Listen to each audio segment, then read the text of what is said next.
اعوذ باللہ من الشیطان الرجیم بسم اللہ الرحمن الرحیم اذ یقول لصاحبہ لا تحزن ان اللہ معنا صدق اللہ العظیم۔ آئیے ہم سب مل کر بارگاہ رسالت میں ہدیہ درود پیش کریں، پڑھیں اللہم صلی علی سیدنا شفینا و نبینا مولانا محمد وعلی آل سیدنا مولانا محمد وسلم۔ حضرات محترم، یہ سفر کا مہینہ اسلامی سال کا دوسرا مہینہ جانے کو ہے، 28 تاریخ ہے۔ اسی سفر کے مہینے میں حضرت صدیق اکبر رضی اللہ تعالی عنہ کا وصال ہوا۔ سرکار مصطفیٰ صلی اللہ تعالی علیہ وسلم کے پردہ فرمانے کے بعد صحابہ کرام نے اتفاق رائے سے آپ کو آپ کا جانشین یعنی سرکار کا جانشین مقرر کیا تھا۔ ربیع الاول 12 ربیع الاول شریف کو ہی سرکار کا وصال ہوا 11 ہجری میں، اور وہ 11ویں ہجری یعنی ایک سال گزرا، اور دوسرا سال ابھی ربیع الاول کا مہینہ آیا بھی نہیں تھا، اسی سفر کے مہینے میں یعنی 2 سال سے کچھ دن پہلے، 1 سال 11.5 مہینے کا ہی ہے۔ حضرت صدیق اکبر پر مرض طاری ہوا یعنی بخار کی شدت ہوئی، اور وہ اسی سفر کے مہینے میں انتقال کر گئے۔ حضرت صدیق اکبر سابقون الاولون میں یعنی سب سے پہلے ایمان لانے والوں میں سے تھے، اور ایمان لانے کے بعد حضرت صدیق اکبر نے سرکار مصطفیٰ صلی اللہ تعالی علیہ وسلم کی جان نثاری میں یعنی ان پر جان نثار کرنے میں کوئی کسر باقی نہ چھوڑی، ہر جگہ ساتھ رہے، جس جگہ بھی جاتے تو سرکار کے ساتھ ہوتے۔ ایک مرتبہ کی بات، سرکار مصطفیٰ صلی اللہ تعالی علیہ وسلم میں سرکار مصطفیٰ صلی اللہ تعالی علیہ وسلم خانہ کعبہ میں نماز پڑھ رہے تھے۔ وہ زمانہ تھا یعنی ہجرت سے پہلا کہ اس میں ان کا غلبہ تھا کفار مکہ کا، اور وہ جو چاہتے تھے وہ کرتے تھے۔ سرکار کو تکلیف دینے میں، ایذا رسانی میں کسی جگہ بھی انہوں نے کوئی کسر باقی نہیں رکھی۔ سرکار نماز پڑھ رہے، چند اوباش اکٹھے ہوئے، ابو جہل اس میں سب کا سردار تھا، لائے اوجھڑی اٹھا کے اونٹ کی کٹی ہوئی اوجھڑی ڈال دی اس کی، اتنے پہ ہی بس نہیں کیا، جب سرکار نے اسے ہلا دیا اوپر سے تو آپ کے گلے میں جو رومال رہا کرتا تھا اسی کو یوں کر کے اسے لپیٹنا شروع کر دیا، یہاں تک کہ گلا آپ کا رند گیا اور آنکھیں باہر کو آنے، ایک نہیں بلکہ ہزارہا مصائب عالم سرکار نے سہے۔ دل میں کسی کی ہمدردی بھی تھی، کوئی گیا بھاگ کے اور حضرت صدیق اکبر سے کہا کہ تمہارے جو وہ دوست ہیں ان پہ آج وہ فلا ظلم کر رہے ہیں، اور ان کا گلا گھونٹ دیا۔ حضرت صدیق اکبر بھاگے چلے آئے، بغیر کچھ نہ پگڑی اوڑی اور نہ جوتی پہنی، یوں بھاگے چلے آتے، اور آ کر کے ابو جہل اوپر بیٹھا تھا اور وہ لپیٹ رہا تھا گردن کو، ایک اس طریقے سے ہاتھ مارا، اسے نیچے کو گرایا ابو جہل کو، اور آپ نے ان سے تمام جو کہ سرابردہ ظالم تھے ان سے کہا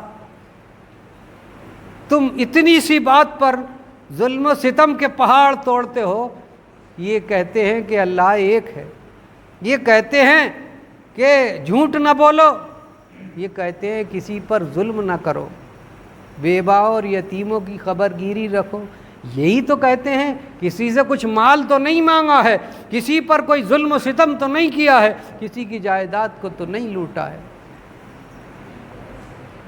تو اتنا کہا تھا، کفار مکہ نے آپ کو بھی مارنا شروع کر دیا، سرکار کو مارتے اور آپ کو بھی، کئی تھے وہ۔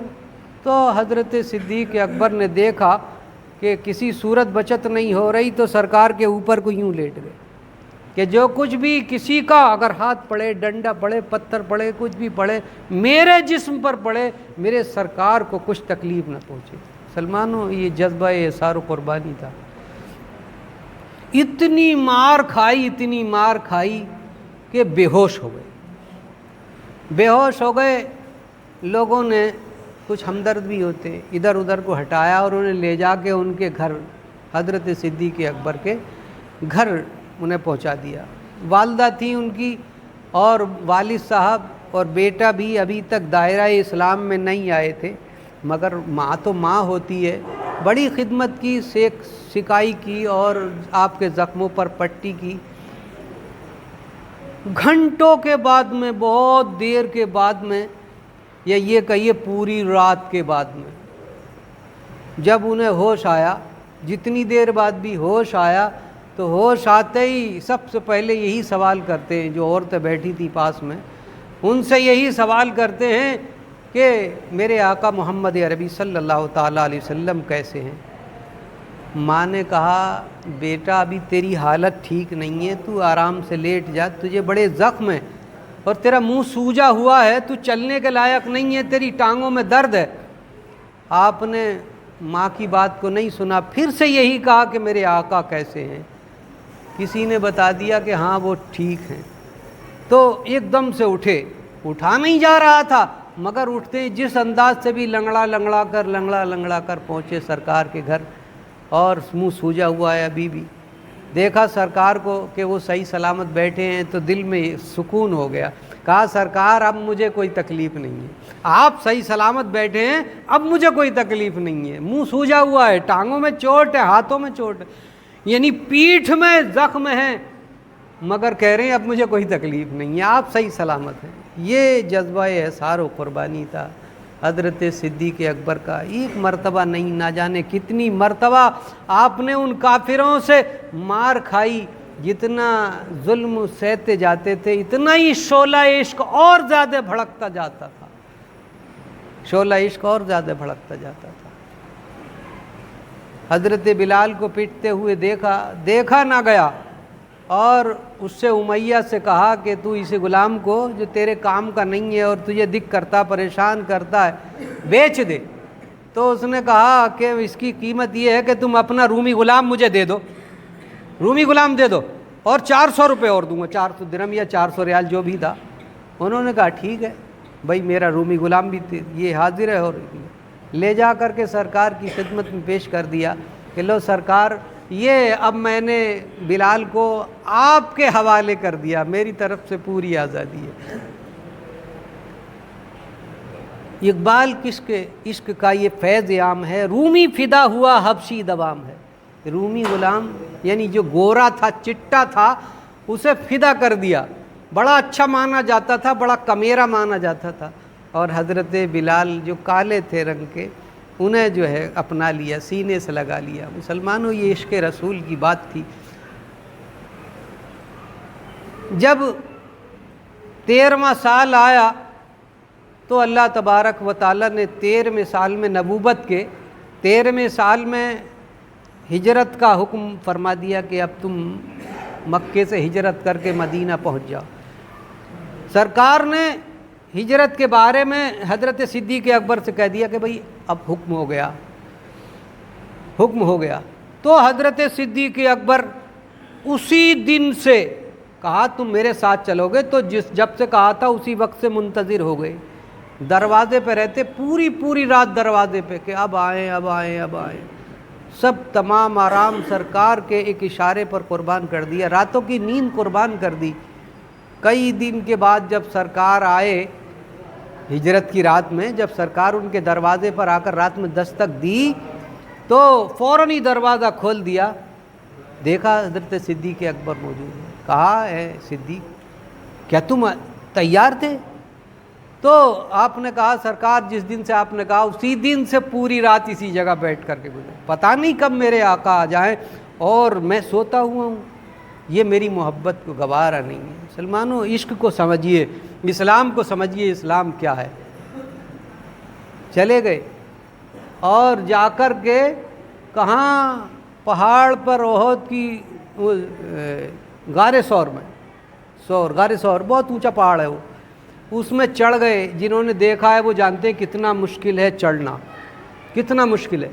چڑھ گئے اور جا کر کے غار ثور کے قریب پہنچ کر سرکار کو باہر روک دیا۔ رات کی بات تھی، رات میں، اور رات کی تاریکی میں ہی، کوئی لائٹ تھوڑی تھی کہ صاحب بیٹری کچھ نہیں، رات کی تاریکی میں ہی اندر گئے اور پٹکا کھولا اور جا کر کے تمام کو پھاڑ کے اس کے سوراخوں کو بند کر دیا، کوئی ایسا نہ ہو کہ کوئی موذی جانور ہو سرکار کو تکلیف دے۔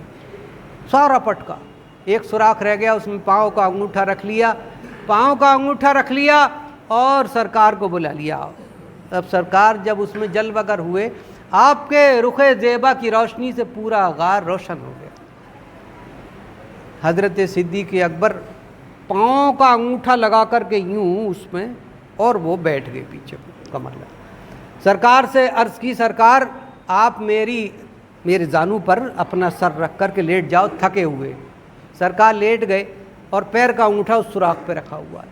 اس سوراخ میں ایک سانپ تھا، سانپ نے دیکھا تمام سوراخ بند، ایک سوراخ میں کچھ انسانی حصہ تھا، تو اسی جگہ اس نے منہ مار دیا۔ اتنی تکلیف ہوئی، آنکھوں سے آنسو جاری ہو گئے۔ یوں گود میں سرکار کا سر تھا، آنکھوں سے آنسو گرے اور سرکار کے رخ زیبا پر گرے، چہرے پر گرے۔ سرکار نے آنکھ کھول کر کے پوچھا، ہے صدیق آخر کس چیز نے تمہیں رلایا ہے؟ تو حضرت صدیق اکبر نے کہا، سرکار کسی چیز نے میرے پاؤں کے انگوٹھے میں کاٹ لیا ہے۔ جیسے ہی انگوٹھا ہٹایا وہ سانپ نکلا اور کچھ دیر زیارت کر کے چلا گیا۔ سرکار نے لعاب دہن اپنا تھوک لگایا انگوٹھے پر اور وہ درد رفع ہو گیا، دور ہو گیا۔ سلمانوں یہ عقیدت کی بات تھی، کبھی کوئی زہر بھی تھوک سے ٹھیک ہوتا ہوگا، مگر حضرت صدیق اکبر کا ایمان تھا کہ اب لعاب دہن سرکار کا لگ چکا ہے، اب کوئی زہر یا کوئی چیز اثر کر نہیں سکتی ہے۔ یہ یقین کامل تھا۔